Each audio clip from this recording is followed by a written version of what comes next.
In this episode of the Hospo Dojo podcast, I catch up with Giuseppe Minoia, General Manager at Vannella Cheese and second generation cheesemaker. We dive into how a small family business from regional Australia grew into a national brand, now stocked in over 500 stores and proudly featured on menus across the country.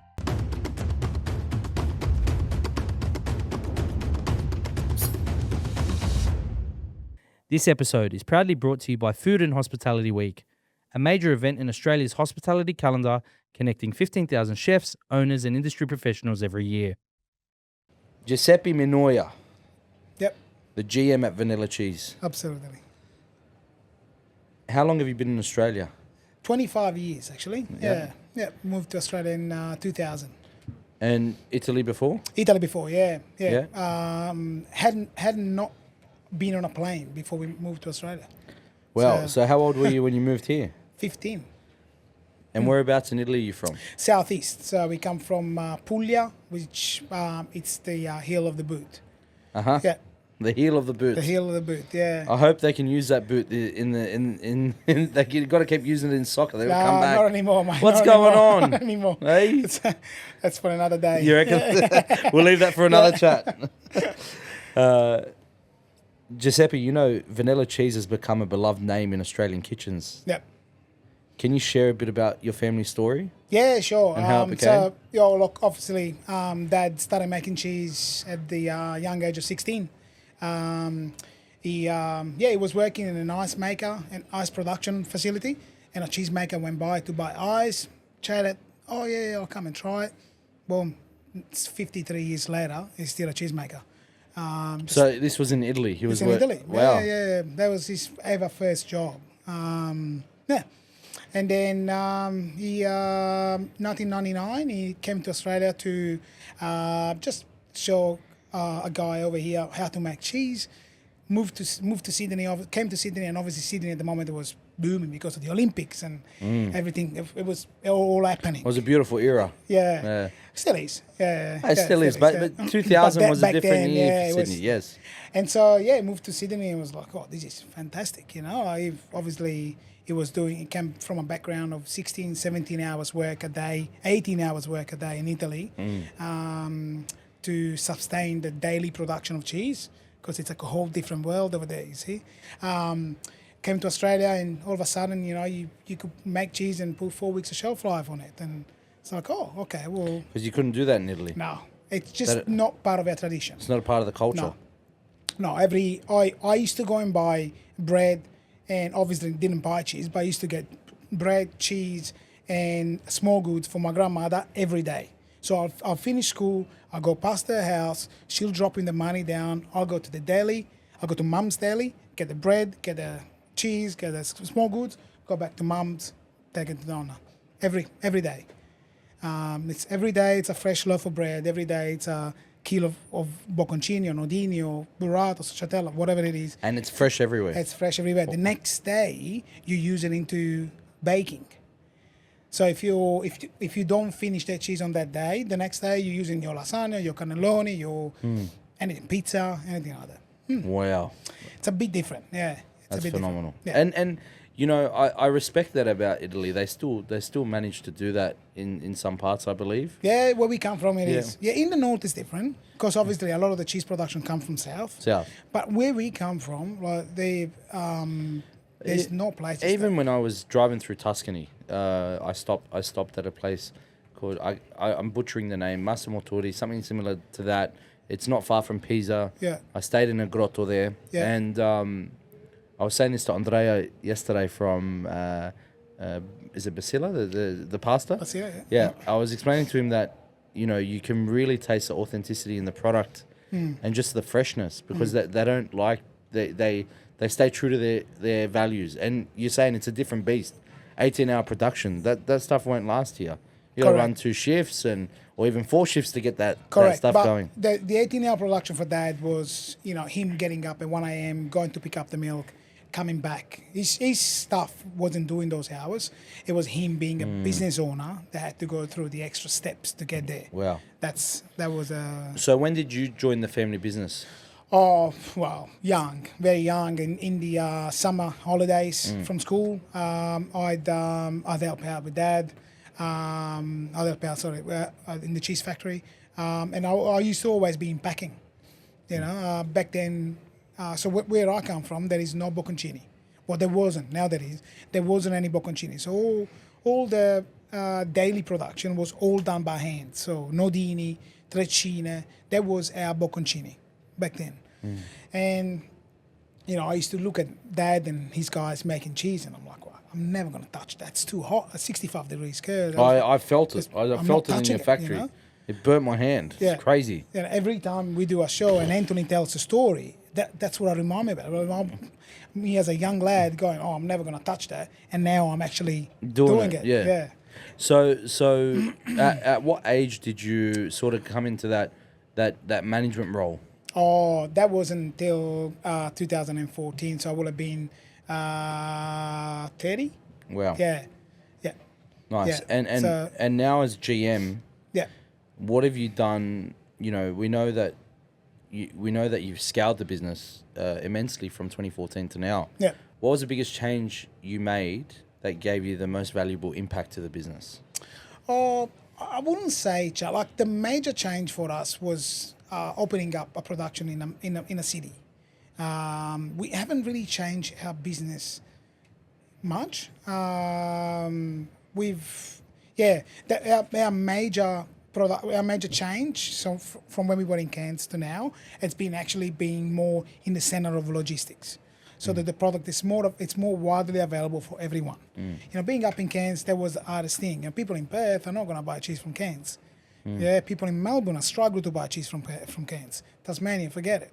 When it's being in Sydney, it's just opened up that sort of more. Yeah, it's a bit more. So wide. when did that happen? That happened in 2014. Okay. Yeah. Wow. That happened in 2014.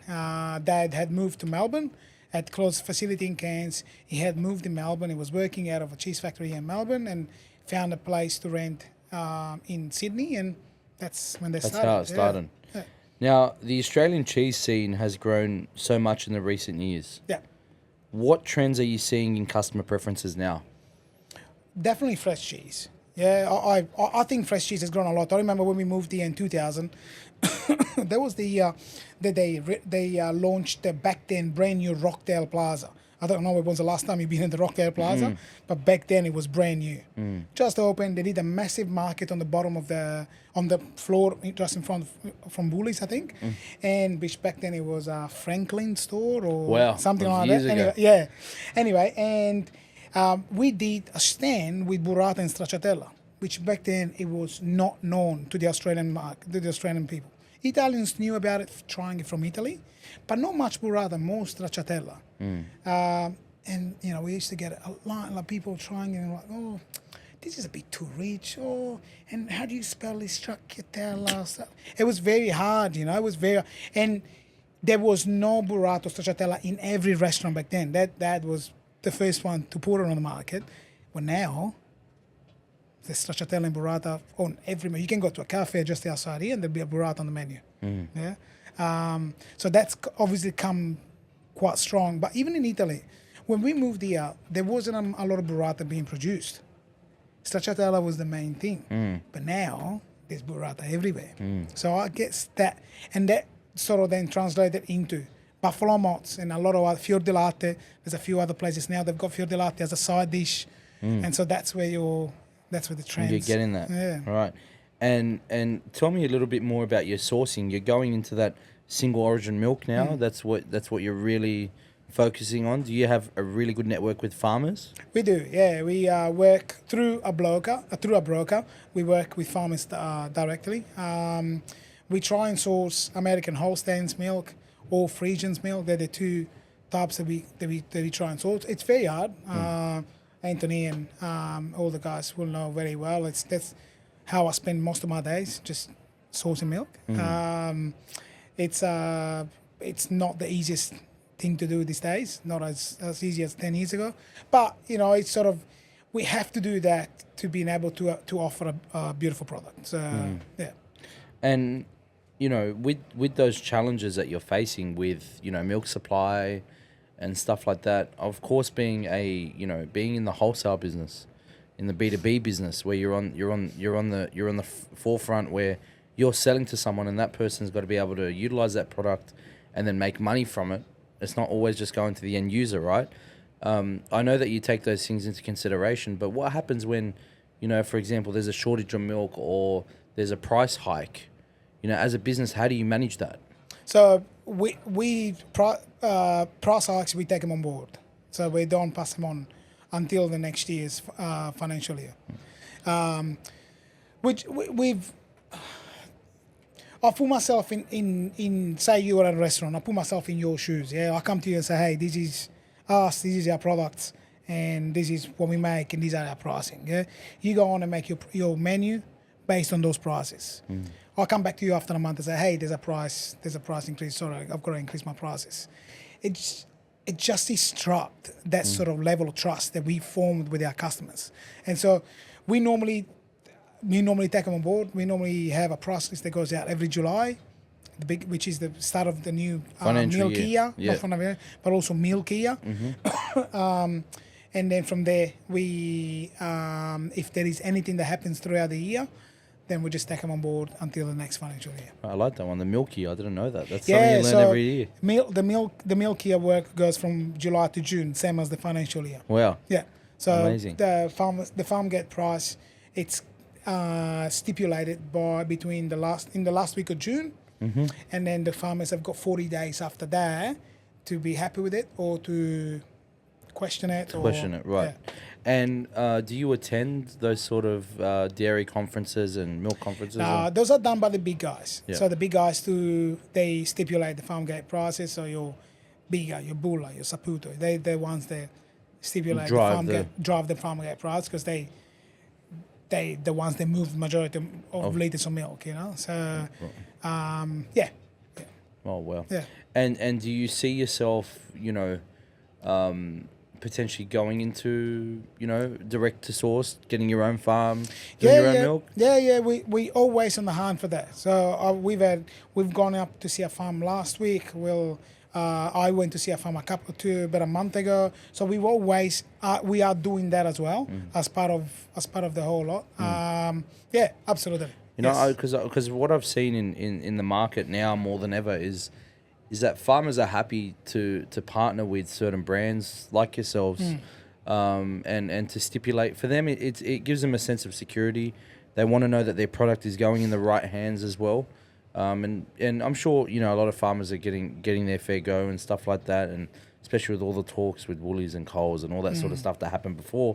But you guys, to be able to absorb those costs, it's really great for the consumer, and as well as the farmer, to give them that flexibility of, hey, we can't do this, right? So I really feel that shows authenticity. That also shows that you're empathetic and you're a true business owner. Now, if there's someone that's out there that's starting their own business going into the B2B world, they want to be, at these expos, they feel like they can create a great product, right? Like, I'm not saying in the cheese market, but in anything, right? What's one piece of advice you'd give to them to jump into that wholesale market?